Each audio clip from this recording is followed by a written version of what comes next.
के मुख्यमंत्री और उनकी सरकार ये तय की है कि हर ट्यूसडे को वो सुरेंद्रकांड किताब पढ़वाएंगे। आप इनका हिपोक्रेसी देखिए कि कोई कह रहा है कि मैं सरयू नदी में चले आऊंगा। आप तो नरेंद्र मोदी की राह पर चल रहे हैं। सर, आपने ट्वीट किया है छोटा रिचार्ज और क्या क्या बातें बोली हैं, किसके लिए बोला है आपने? मैंने जब ये मैंने देखा कि दिल्ली के मुख्यमंत्री और उनकी सरकार ये तय की है कि हर ट्यूसडे को वो सुरेंद्रकांड किताब पढ़वाएंगे, हनुमान चालीसा पढ़वाएंगे, तो उस पर मैंने ये किया है कि भाई आप लोग बीजेपी से क्या डिफरेंट है। आप में बीजेपी आरएसएस में कोई फर्क नहीं है।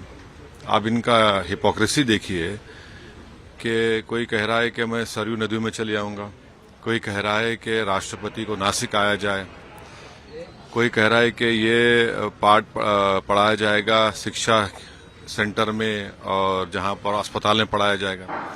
तो आप तो नरेंद्र मोदी की राह पर चल रहे हैं। जो वो कर रहे हैं आप वही करना चाह रहे हैं। तो आप में बीजेपी आरएसएस में क्या फर्क रहा है? तो मैं फिर से कह रहा हूं कि इस देश में मेजॉरिटी कम्युनिटी के वोट को कैसे हासिल किया जाए, उसका कॉम्पिटिटिव हिंदुत्व हो रहा है।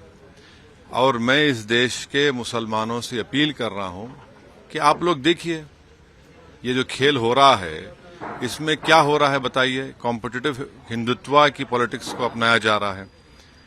अगर अभी भी इस देश के सेकुलर जहन रखने वाले हमारे हिंदू भाई और मुसलमान जो इसको नोटिस नहीं लेंगे तो फिर नुकसान किसका होगा?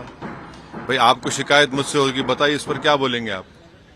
ये जो सब तमाशे किए जा रहे हैं ये क्या है? फिर बोलिए सरयू नदी को जाएंगे, कोई बोला कि नासिक को आया जाए, कोई कहा जा रहा है कि ये पाठ पढ़ाया जाएगा, हनुमान चालीसा पढ़ाया जाएगा स्कूल्स में, अस्पतालों में। क्या हो रहा है फिर ये?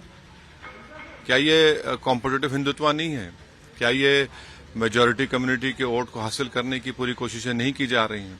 फिर ये कहां पर सेकुलरिज्म दफन हो गया? सर, अभी राम मंदिर के दर्शन के मसले पे भी कांग्रेस पार्टी के लोग मकर संक्रांति पे दर्शन करके आए, कहे 22 तारीख को नहीं जाएंगे मकर संक्रांति तो, लेकिन लोग दर्शन करके आए। नहीं, इतना जो आप जो पॉलिटिक्स ऑफ कंफ्यूजन करना चाह रहे हैं, इससे फायदा किसको हो रहा है? इससे फायदा क्या संविधान में जो सेकुलरिज्म है, प्लुरलिज्म है, डाइवर्सिटी की जो बात होती है, इक्वालिटी की, लिबर्टी की, किसको फायदा हो रहा है? आप तो वही कर रहे हैं जो मोदी चाह रहे हैं। अब बताइए फर्क क्या है फिर? यही तो हमारी शिकायत रही है, यही तो हम लड़ रहे हैं और इसीलिए हम पर इल्जाम लगा दिया जाता है।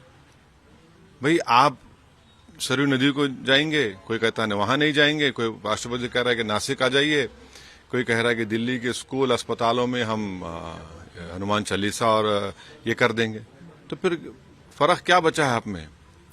अभी भी वक्त है कि इस देश के सेकुलर जहन रखने वाले हमारे हिंदू भाइयों से, दलित भाइयों से, आदिवासी भाइयों से, ओबीसी सेक्शन के कई बड़े लोग हैं और खास तौर से मुसलमानों से अब मैं ये गुजारिश कर रहा हूं कि देखिए ये आप ही के सामने हो रहा है ना, और इसका जिम्मेदार मैं नहीं हूं।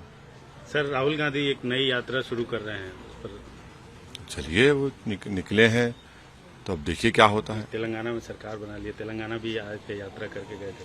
नहीं, चलिए अब देखिए यात्रा कर रहे हैं, चलिए यात्रा की उनकी यात्रा है, उनकी पार्टी बोलेगी कितना फायदा होगा नहीं होगा, क्या होगा नहीं होगा, ये तो आपको हमको मालूम हो जाएगा।